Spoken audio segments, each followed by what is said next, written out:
తల్లికి వందనం నిధుల్లో లోకేష్ అక్రమాలకు పాల్పడ్డారని నిరూపిస్తే తాను రాజీనామా చేస్తానంటూ వైసీపీకి మంత్రి సవిత మరోసారి సవాల్ విసిరారు.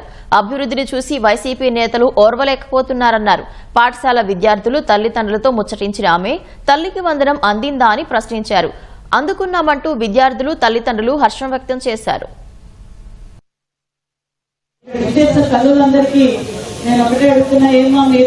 నిన్నటి రోజున మన యువకుల అధినేత విద్యాశాఖ మంత్రి గారు తల్లి వందనం అందజేశారు. రోజు మీకు ఎంతమంది పిల్లలు ఉన్నారమ్మా?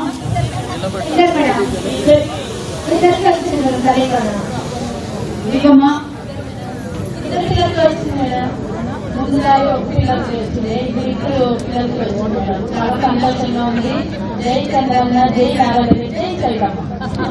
అందరికీ చేరింది కదమ్మా తల్లి వందనం. అందరికీ హ్యాపీనా? గ్యాస్ తీసుకున్నారా? దీపంలో కింద గ్యాస్ తీసుకున్నారా? ముఖ్యంగా మహిళా పక్షపథం చంద్రబాబు నాయుడు గారు ఆగస్టు 15వ తారీఖు నుంచి ఉచిత బస్సు కూడా ఏదైతే మాట చెప్పామో ఆ మాట నిలబెట్టుకుంటున్న నాయకుడు మన చంద్రబాబు నాయుడు గారి విషయం కూడా మీకు తెలియజేస్తాం. Thank you.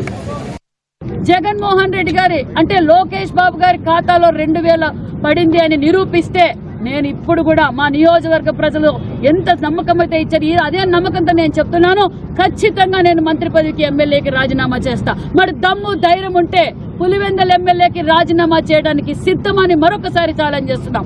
రాష్ట్రం అభివృద్ధిలో పరుగులు పెడతా ఉంది.